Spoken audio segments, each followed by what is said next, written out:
Cloudy with a Chance of Meatballs, written by Judy Barrett and drawn by Ron Barrett.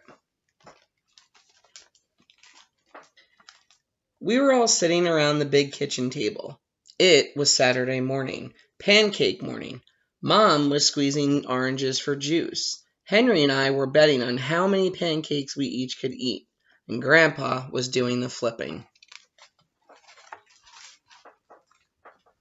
Seconds later, something flew through the air headed toward the kitchen ceiling and landed right on Henry. After we realized that the flying object was only a pancake, we all laughed, even Grandpa. Breakfast continued quite uneventfully. All the other pancakes landed in the pan, and all of them were eaten, even the one that landed on Henry.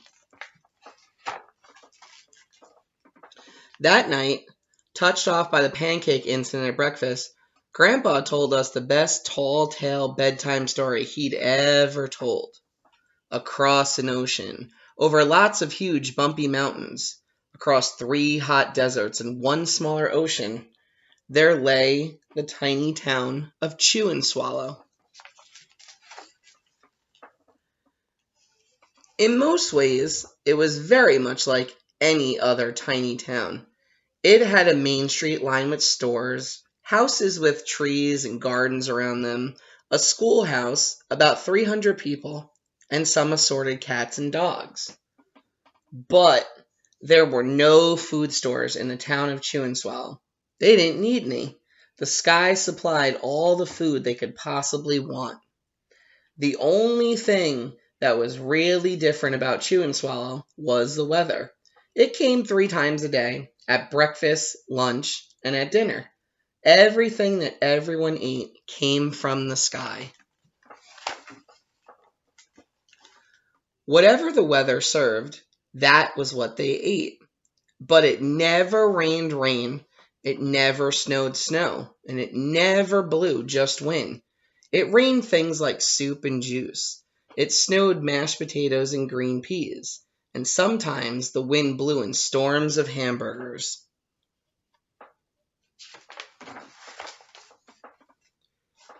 The people could watch the weather report on television in the morning, and they would even hear a prediction for the next day's food. When the townspeople went outside, they carried their plates, cups, glasses, forks, spoons, knives, and napkins with them. That way, they would always be prepared for any kind of weather. If there were leftovers, and there usually were, the people took them home and put them in their refrigerators in case they got hungry between meals. The menu varied. By the time they woke up in the morning, breakfast was coming down. After a brief shower of orange juice, low clouds of sunny-side-up eggs moved in, followed by pieces of toast. Butter and jelly sprinkled down for the toast. And most of the time, it rained milk afterwards.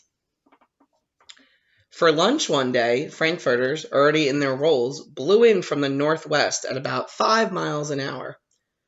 There were mustard clouds nearby. Then the wind shifted to the east and brought in baked beans. A drizzle of soda finished off the meal. Dinner one night consisted of lamb chops, becoming heavy at times, with occasional ketchup. Periods of pea and baked potatoes were followed by gradual clearing, with a wonderful jello setting in the west. The sanitation department of Chew and Swallow had a rather unusual job for a sanitation department. It had to remove all the food that fell on the houses and sidewalks and lawns. The workers cleaned things up after every meal and fed all the dogs and cats. Then they emptied some of it into the surrounding oceans for the fish and turtles and whales to eat. The rest of the food was put back into the earth so that the soil would be richer for the people's flower gardens. Life for the townspeople was delicious until the weather took a turn for the worse. One day, there was nothing but gorgonzola cheese all day long. The next day, there was only broccoli, all overcooked. And the next day, there were Brussels sprouts and peanut butter with mayonnaise. Yuck! Another day, there was a pea soup fog. No one could see where they were going, and they could barely find the rest of the meal that got stuck in the fog. The food was getting larger and larger, and so were the portions. The people were getting frightened. Violent storms blew up frequently. Awful things were happening. On Tuesday, there was a hurricane of bread and rolls all day long and into the night. There were soft rolls and hard rolls, some with seeds and some without. There was white bread and rye and whole wheat toast. Most of it was larger than they had ever seen bread and rolls before. It was a terrible day. Everyone had to stay indoors. Roofs were damaged and the sanitation department was beside itself. The mess took the workers 4 days to clean up, and the sea was full of floating rolls. To help out, the people piled up as much bread as they could in their backyards.